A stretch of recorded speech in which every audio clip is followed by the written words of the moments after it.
Perang Israel-Hamas sudah sebulan berlalu. Israel belum dapat melumpuhkan Hamas yang licin, salah satunya dengan memakai taktik bawah tanah, yaitu perang terowongan. Perang di terowongan atau tunnel warfare menjadi salah satu palagan paling sulit dan berdarah dalam sejarah perang modern. Sebelum dipakai Hamas untuk menghadapi Israel, taktik perang terowongan sebelumnya sudah digunakan sejak Perang Dunia Pertama. Perang terowongan diawali pada Perang Dunia Pertama tahun 1917 dalam rangkaian pertempuran Somme di pegunungan Messines, Perancis. Pasukan Inggris diam-diam membangun 22 terowongan dan menanam 450 ton bahan peledak TNT sejauh beberapa kilometer hingga di bawah posisi pertahanan Jerman. Ketika terowongan-terowongan itu diledakkan, setidaknya 10.000 prajurit Jerman tewas terkena ledakan ataupun terkubur tanah.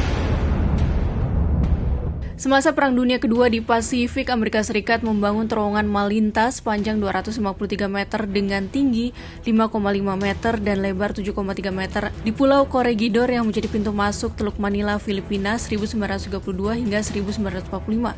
Ketika Jepang menyerbu Filipina pada Desember 1941 dalam pertempuran Manila, para pasien dan tenaga medis di terowongan Malinta dibantai oleh serdadu Jepang. Menjelang akhir Perang Pasifik tahun 1944 hingga 1945, Jepang membangun jaringan goa, terowongan, dan kubu pertahanan diawali di Pulau Biak, lalu diadopsi di Tarawa hingga Pulau Iwo Jima di Gunung Suribachi, Jepang.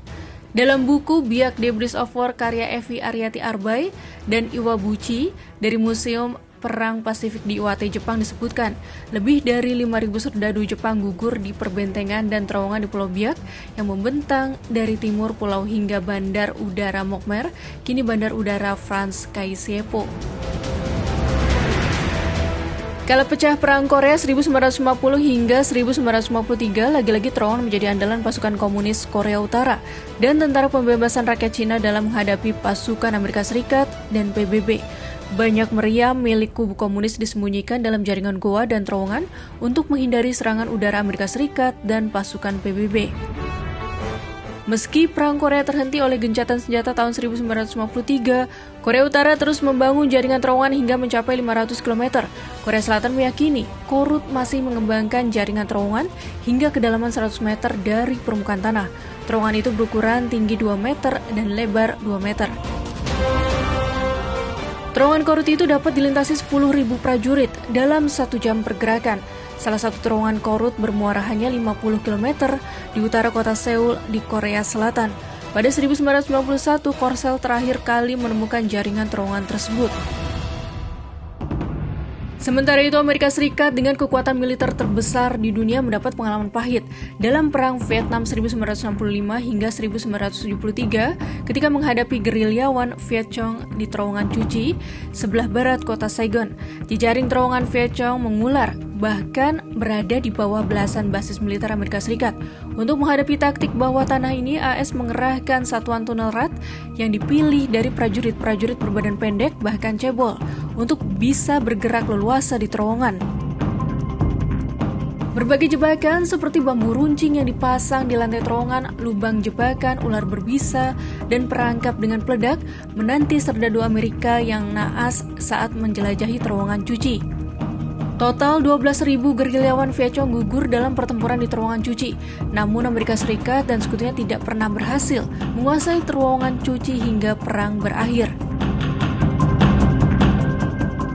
Jejaring terowongan juga digunakan kelompok Mujahidin Afghanistan dan juga gerilyawan Taliban dalam perang melawan pendudukan Uni Soviet pada 1980-an.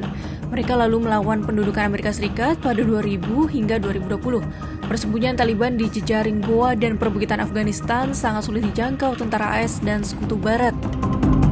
Dalam perang Rusia-Ukraina, terowongan sepanjang 24 km juga menjadi andalan pertahanan pasukan Ukraina di Mariupol.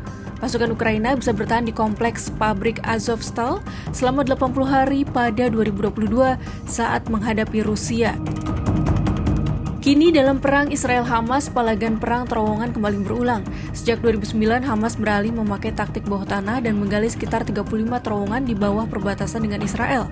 Beberapa bahkan tembus ratusan meter ke dalam wilayah Israel. Terowongan itu bukan lagi sekadar rute transit yang panjang, melainkan goa dan terowongan tanah bertingkat dengan ruangan, aula, dan gudang.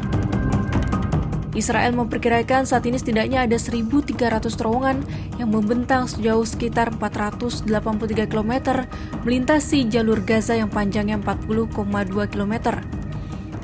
Saking banyaknya terowongan di dalam tanah, Israel menyebutnya Metro Gaza. Terowongan inilah yang dinilai para ahli akan menentukan akhir perang Israel-Hamas.